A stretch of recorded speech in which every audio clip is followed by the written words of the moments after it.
326 भवन विहीन छात्रावास से विगत वर्षों में 63 नवीन भवन स्वीकृत किए गए हैं, जिनमें से 33 भवनों का निर्माण पूर्ण कर लिया है। शेष 30 भवन अभी निर्माणाधीन है। इसी वित्त वर्षों में 80 से अधिक नवीन भवनों का निर्माण कार्य स्वीकृत किए जाने की योजना है। हमारी सरकार का प्रयास होगा कि आगामी 3 वर्षों में सभी भवन विहीन छात्रावासों हेतु नवीन भवन छात्रावास का निर्माण करा लिया जाएगा। हमारा प्रयास होगा कि इन सभी छात्रावासों को आदर्श छात्रावास के रूप में विकसित किया जाएगा, जिसमें छात्रावास भवन की मरम्मत, रसोई घर का उन्नयन, वाईफाई सुविधा, ई लाइब्रेरी तथा रेस्को मॉडल पर सोलर सिस्टम लगाए जाएंगे। हमारी सरकार कक्षा 1 से लेकर उच्च शिक्षा प्राप्त करने वाले अनुसूचित जाति के विद्यार्थियों को छात्रवृत्ति का भुगतान करती है। भारत सरकार द्वारा छात्रवृत्ति योजनाओं में राशि रुपये 2,50,000 की वार्षिक आय सीमा निर्धारित की गई है। मध्य प्रदेश शासन द्वारा राशि रुपये 8 लाख की आय सीमा तक के परिवार के विद्यार्थियों को छात्रवृत्ति योजना से लाभान्वित करने का कार्य किया जा रहा है। शासकीय संस्थाओं में अध्ययनरत विद्यार्थियों के लिए आय सीमा का बंधन ही समाप्त कर दिया है। राज्य सरकार ने पिछले 2 वर्षों में 49,47,000 विद्यार्थियों को 2,224 करोड़ की छात्रवृत्ति वितरण की है। राष्ट्रीय स्तर के संस्थानों में अध्ययनरत 1819 छात्रों को रुपये 6,26,03,000 का भुगतान छात्रवृत्ति के रूप में किया गया।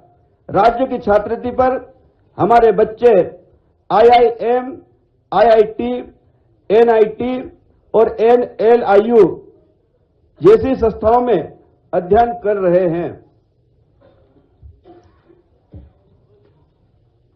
अनुसूचित जाति के जो बच्चे घर से बाहर पोस्ट मैट्रिक महाविद्यालय शिक्षा प्राप्त करते हैं, ऐसे अनुसूचित जाति वर्ग के विद्यार्थियों को आवास सहायता योजना से लाभ दिया जा रहा है।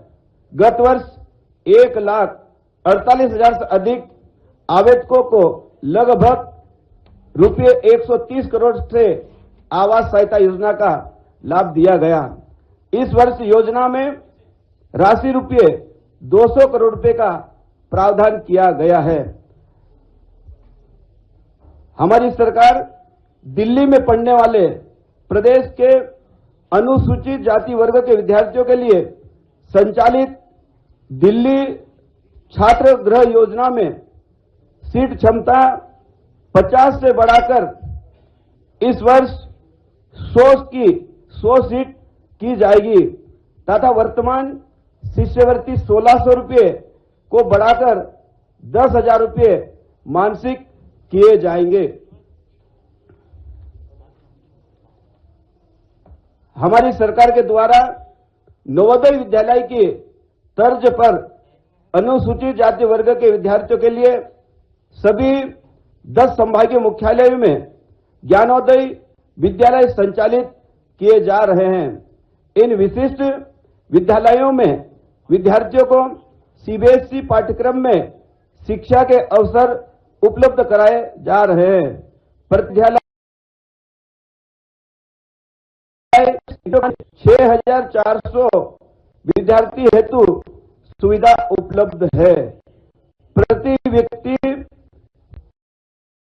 के प्रशासकीय भवन बालक और कन्या छात्रावास बनाए गए हैं। हमारी सरकार द्वारा 4 नए ज्ञानोदय विद्यालय स्वीकृत करते हुए उनके भवन आदि का निर्माण कार्य प्रारंभ किया जाने का प्रस्ताव है। हमारी सरकार अनुसूचित जाति वर्ग के युवाओं को सिविल सेवा सहित अन्य प्रतियोगी परीक्षाओं की तैयारी हेतु 7 परीक्षा पूर्व प्रशिक्षण केंद्र संचालित कर रही है, जिसमें निःशुल्क कोचिंग दी जा रही है। पिछले वर्ष इन केंद्रों से 168 अभ्यर्थी विभिन्न प्रतियोगी परीक्षाओं में चयनित हुए हैं। सिविल सेवा प्रोत्साहन योजना प्रदेश में पिछले वर्षों में विभिन्न स्तरों पर चयनित 271 अभ्यर्थियों को 41 लाख की प्रोत्साहन राशि वितरित की गई है।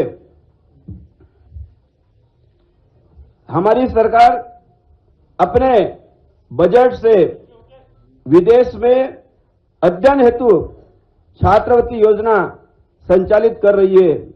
इस योजनाओं में प्रतिवर्ष 50 विद्यार्थियों को स्नातकोत्तर पाठ्यक्रम में विदेश भेजे जाने का प्रावधान है। वर्तमान में 24 अनुसूचित जाति वर्ग के विद्यार्थी विदेश में अध्ययन कर रहे हैं। इस वर्ष 31 नवीन विद्यार्थियों का चयन किया गया है तथा 12 विद्यार्थी प्रतीक्षा सूची में हैं। हम योजना के नियमों को अधिक सरल एवं प्रभावी बनाने जा रहे हैं एवं चयन प्रक्रिया को और अधिक वस्तुनिष्ठ व पारदर्शी बनाया जा रहा है। विद्यार्थी को प्रति वर्ष 50,000 US डॉलर लगभग 45 लाख रुपए तक फीस तथा भत्ते दिए जाते हैं। 2 वर्षों में लगभग 90 लाख रुपए यह योजना पोस्ट ग्रेजुएट के लिए लागू है। हमारी सरकार अनुसूचित जाति वर्ग के युवाओं को स्वरोजगार उपलब्ध कराने के लिए विभागों में 2 योजनाएं चला रही है।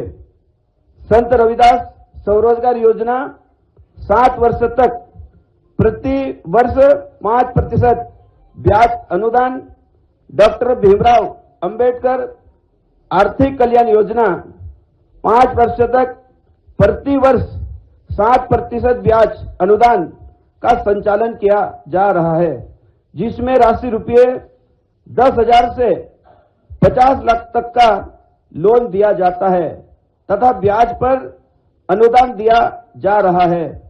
प्रति वर्ष 60,000 से अधिक युवाओं को रोजगार उपलब्ध कराया जा रहा है। पिछले 2 वर्षों में कुल 10,000 से भी अधिक अनुसूचित जाति वर्ग के युवाओं को लगभग 164 करोड़ रुपए का ऋण उपलब्ध कराया गया है। राज्य सरकार आगामी 3 वर्षों में 21,000 से अधिक युवाओं को स्वरोजगार हेतु ऋण की सुविधा उपलब्ध कराने का लक्ष्य है। इसी प्रकार अनुसूचित जाति बहुल्य ग्रामों एवं बस्तियों के विकास के लिए हमारी सरकार लगातार प्रयास कर रही है। प्रधानमंत्री आदर्श ग्राम योजना के तहत प्रदेश में 40% से अधिक अनुसूचित जाति की आबादी वाले ग्रामों के विकास हेतु भारत सरकार की प्रधानमंत्री आदर्श ग्राम योजना संचालित की जा रही है।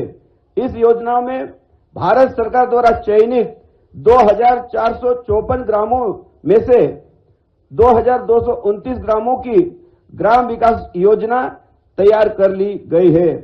इन समस्त ग्रामों में राशि रुपये 500 करोड़ से विभिन्न आवश्यक आधारभूत संरचना विकसित करने का कार्य किया जा रहा है। पीएम अजय योजना के तहत 150 आदर्श ग्रामों में आंगनवाड़ी भवनों का निर्माण किया जा रहा है, जिसमें से 134 भवनों का निर्माण पूर्ण कर लिया गया है एवं 16 भवनों का निर्माण इसी वित्त वर्षों में पूर्ण कर लिया जाएगा। हमारी सरकार द्वारा अनुसूचित जाति बाहुल्य बस्तियों के विकास के लिए इस योजना में वर्ष 2024-25 में 30 करोड़ का बजट प्रावधान था, जिसे वर्ष 2025-26 में बढ़ाया जाकर 60 करोड़ रुपए किया गया। पिछले 2 वर्षों में शासन द्वारा अनुसूचित जाति बहुल बस्तियों में लगभग 90 करोड़ की राशि स्वीकृत की गई है। संत रविदास सामुदायिक भवन का निर्माण कराया जा रहा है। प्रति भवन की लागत राशि करीब 49.49 लाख है। इस प्रकार 30 भवन बनाए जा रहे हैं। अत्याचार निवारण, हमारी सरकार अनुसूचित जाति और अनुसूचित जनजाति अत्याचार निवारण अधिनियम 1989 के तहत दर्ज मामले में त्वरित कार्रवाई सुनिश्चित करने हेतु 43 विशेष न्यायालय गठित किए गए हैं तथा 51 विशेष थाने स्थापित किए गए हैं। दर्ज अपराध के संबंध में पुलिस विभाग के crime in criminal taking network system portal तथा विभागीय एमपी टास्क पोर्टल को इंटीग्रेट कर दिया गया है। अब अपराध दर्ज होते ही जिला कलेक्टर को सूचना प्राप्त हो जाती है, जिससे समय सीमा में आवश्यक कार्रवाई संभव हो पा रही है। वर्ष 2024-25 एवं 2025-26 में राशि रुपये 271 करोड़ से अधिक की राशि प्रदान की गई है। अंतरजातीय विवाह योजना का मूल उद्देश्य अप्रसन्नता का उन्मूलन करना है। योजना अंतर्गत पात्र दंपतियों को रुपये 2 लाख की प्रोत्साहन राशि तथा प्रशंसा पत्र प्रदान किया जाता है। इस योजना में पिछले 2 वर्षों में लगभग 2500 पात्र दंपतियों को रुपये 50 करोड़ की प्रोत्साहन राशि का भुगतान किया गया है।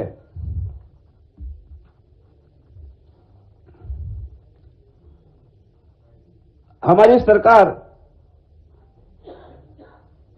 सेना, पैरामिलिट्री एवं पुलिस में भर्ती हेतु प्रशिक्षण दिए जाने हेतु नवीन योजना शौर्य संकल्प प्रशिक्षण योजना स्वीकृत कर रही है, ताकि प्रदेश के अनुसूचित जाति वर्ग के अधिक से अधिक युवाओं का चयन हो सके।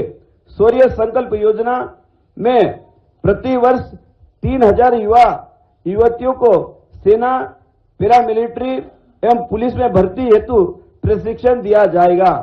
विभाग द्वारा वर्तमान विभागीय एमपी टास्क पोर्टल को कस्टमाइज कर समस्त योजनाओं के ऑनलाइन संचालन हेतु एक समेकित विभागीय पोर्टल का निर्माण करने की भी योजना है, ताकि सभी योजनाओं के क्रियान्वयन को अधिक सुगम, सुचारू एवं पारदर्शी बनाया जा सके।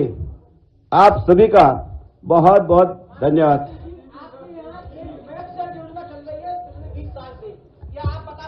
दो वर्ष में माननीय मंत्री जी, आपके यहाँ पिछले 20 साल से एक मैप सेट योजना चल रही है।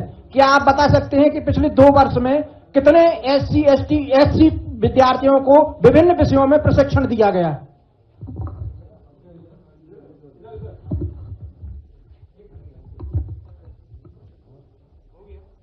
ये योजना अपनी है, बेटा भी तो कोशिश।